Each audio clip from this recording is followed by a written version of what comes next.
Assalamualaikum warahmatullahi wabarakatuh. Baiklah, saya Miftah Afla Zahira. Di sini saya akan menjelaskan tentang penerapan hukum Islam di Indonesia. Baiklah, saya akan menjelaskan tentang hukum Islam pada masa setelah Indonesia merdeka.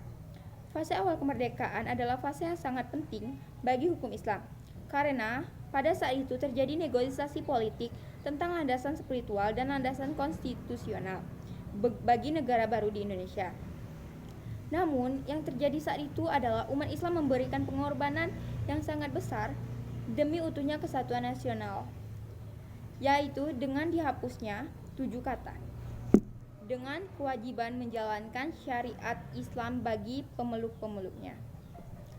Padahal, kalimat itulah yang memberikan garansi bagi berlakunya hukum Islam bagi umat Islam secara keseluruhan.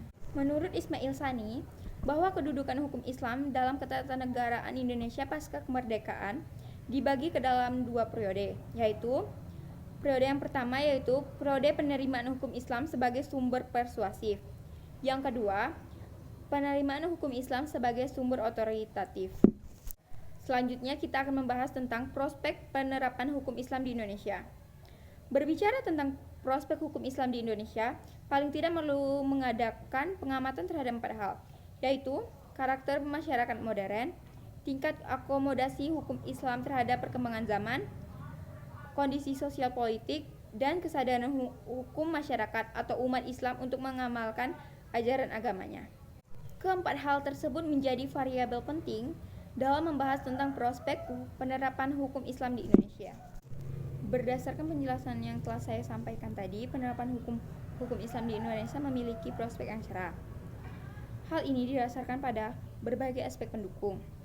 Di antaranya, karakter hukum Islam yang memang responsif dan akomodatif terhadap tuntunan zaman, tren kehidupan masyarakat era global, semakin baiknya tingkat kesadaran beragama umat Islam, dan kondisi perpolitikan era reformasi di Indonesia yang cenderung demokratif dan akomodatif terhadap kepentingan umat Islam.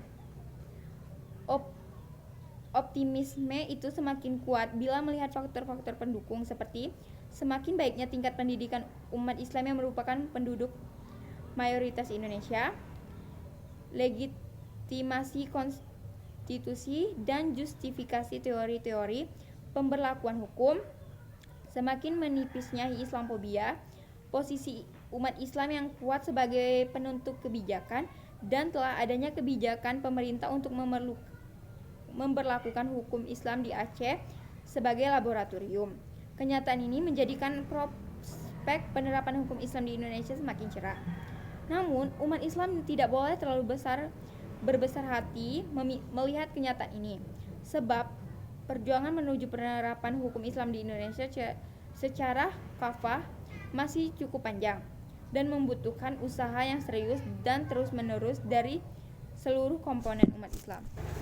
Baiklah, hanya itu yang dapat saya sampaikan. Lebih dan kurangnya saya mohon maaf. Saya akhiri. Wassalamualaikum warahmatullahi wabarakatuh.